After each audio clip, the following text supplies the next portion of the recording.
আল্লাহ আমাদের সবাইকে মাফ করিয়া দাও, সবাইকে ক্ষমা করিয়া দাও, সবাইকে ক্ষমা করিয়া দাও, সবাইকে মাফ করিয়া দাও, সবাইকে মাফ করিয়া দাও। আল্লাহ আমাদের সিনা ফাড়িয়া ফাড়িয়া হেদায়েত দিয়া দাও।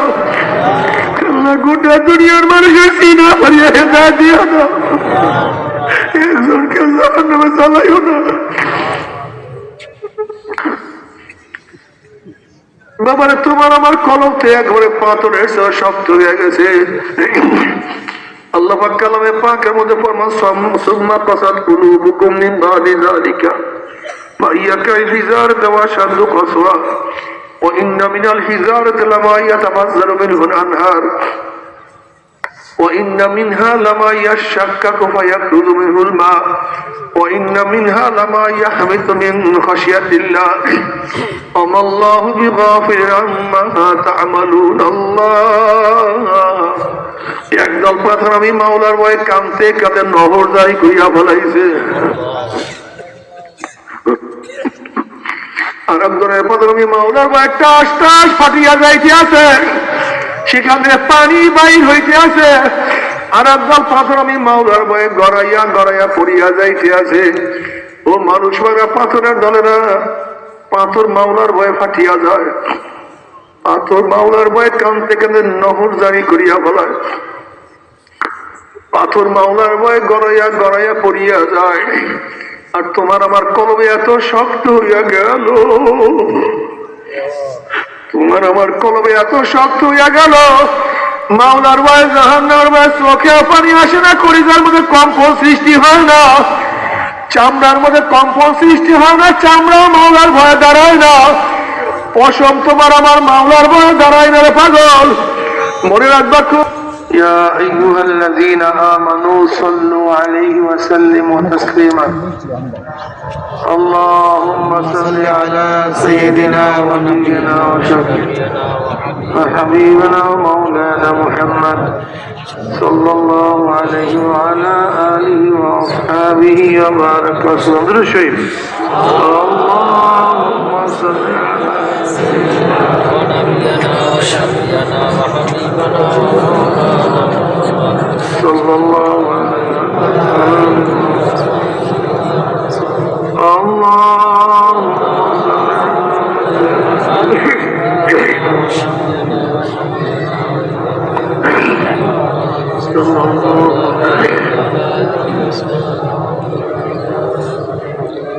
أعوذ بالله من الشيطان الرجيم. بسم الله الرحمن الرحيم. والعصر إن الإنسان لفي خسر إلا الذين آمنوا وعملوا الصالحات وتواصوا بالحق وتواصوا بالصبر. صدق الله مولانا العظيم وصدق رسول النبي الكريم.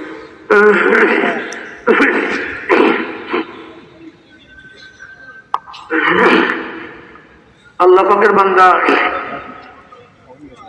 জনাব মুহাম্মদ রাসূলুল্লাহ সাল্লাল্লাহু আলাইহি ওয়াসাল্লামের উম্মতগণ,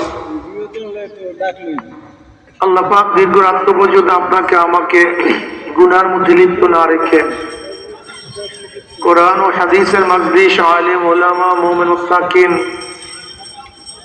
জাকিরিন শাকিরিনদের গুরুত্বপূর্ণ একদামি মজলিসে আসার বসার বলার শোনার তৌফিক আল্লাহ পাক দান করছেন। শুকরিয়া তার সবাই বলে আলহামদুলিল্লাহ। জিকিরের মজলিস অনেক দামি, এটা হলো ধুলাই কারখানা। কি কারখানা? সবাই বলেন কি কারখানা? দুনিয়ার ধুলাই কারখানায় জামা কাপড় পরিষ্কার করা হয়, আর আখিরাতের ধুলাই কারখানায় গুনাহ পরিষ্কার করা হয়। কইবেন না সুবহানাল্লাহ? পরিষ্কার হবে কিভাবে? এই যে একবার সুবহানাল্লাহ পড়ছেন, পড়ার সাথে সাথে আমলনামায় 1000 নেকি লেখা হয়ে গেছে, 1000 গুনাহ ধরে গেছে। আল্লাহ পাক কালামে পাকের মধ্যে কি বলে? ইন্নাল হাসানাত ইউযহিবনাস সাইয়্যাত। গুনাহ নেকি গুনাহকে মিটায়, নেকি গুনাহকে ইউযহিবনার অর্থ কি? মুফাসসিরিন کرام বলেন নেকি গুনাহকে এইভাবে মিটায় দেয় মনে হয় যেন ব্যক্তি গুনাহ করেই নেই। ময়লা কাপড় যদি ভালো মতো ধৌত করা হয়, পরিষ্কার করা হয়, মনে হয় কোনোদিন ময়লাই লাগে। এই জামাটা পরিষ্কার না ময়লা? কোন সময় কি ময়লা লাগে না? এখন তার মানে এমন ভাবে ধোয়া হয়েছে মনে হয় যেন কোনোদিন ময়লাই লাগে না। ইন্নাল হাসানাত ইউসিবনা সাইয়্যাত, নেকি গুনাহকে এইভাবে গুটায় দেয় মনে হয় যেন ব্যক্তি কোনোদিন গুনাহ করেনি।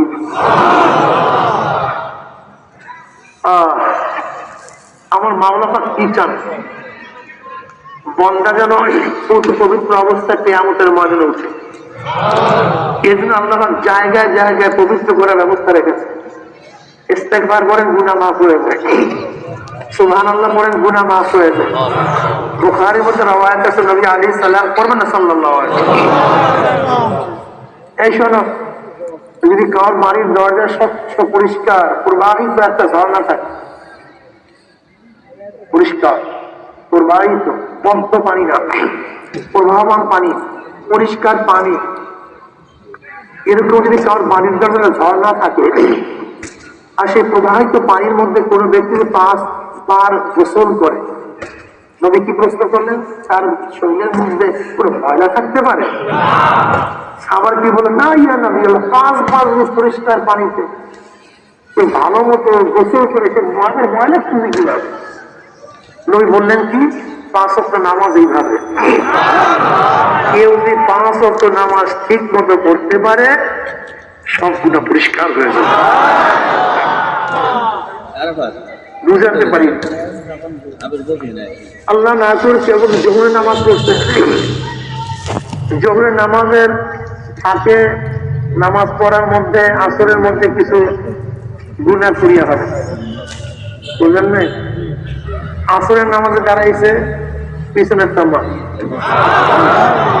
আবার আসরের পরে হয়তো মাগরিবের আগে কিছু না কিছু হয়ে গেছে, আবার মাগরিবে দাঁড়াইছে আমরা, আমার মাগরিবে পরে এশার আগে কিছু না কিছু হয়ে গেছে। মনে রাখতে হবে পারে, এগুলো সব সগীরা গুনাহ।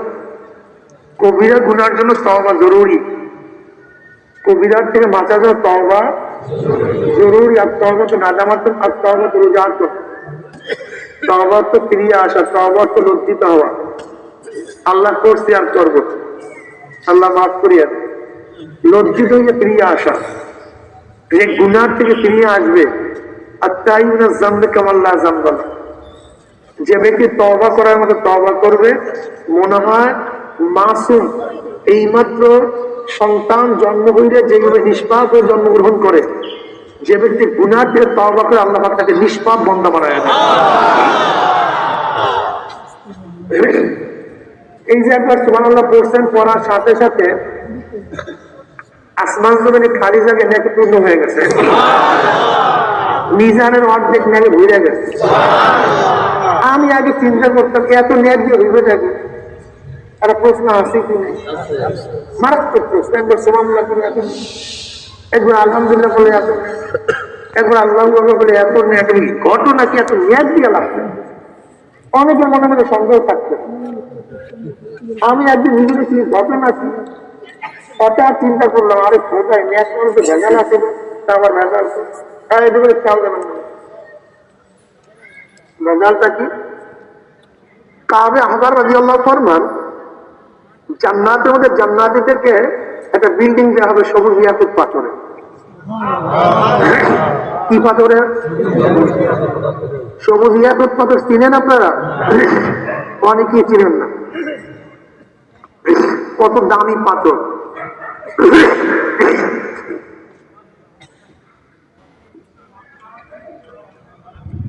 আফ্রিকার এক যুবক একটা সবুজ ইয়াকুত পাথর কিনেছে 200 কোটি টাকা দিয়া। কত কোটি? মনে করছেন কয়েক মনোযোগ না, পাথরটা কপালের মধ্যে সিটিং করছে, এই কপালের মধ্যে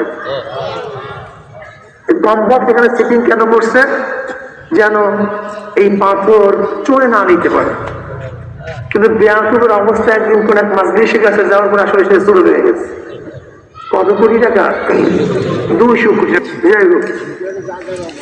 কাবে আহবার রাদিয়াল্লাহু ফরমান, জান্নাতের মধ্যে জান্নাতীদের জন্য সবুজ ইয়াকুত পাথরের মহল নির্মাণ করা হবে। বিল্ডিংটা কত ছোট হবে? ওই বিল্ডিং এর মধ্যে 70,000 রুম থাকবে। কত হাজার? রুমগুলি কত ছোট হবে? নবী আলাইহিস সালাতু ওয়াস সালাম ফরমান প্রত্যেকটা রুমের মধ্যে 70,000 দরজা থাকবে। যে রুমটার মধ্যে 70,000 দরজা, রুমটা ছোট না বড়? এরকম 70,000 রুম বিশিষ্ট যে বিল্ডিংটা হবে ছোট না বড়? আচ্ছা, সেই বিল্ডিংটা যদি সবুজ ইয়াকুত পাথরের হয়, এখন তার দাম কত কম তো দেখি?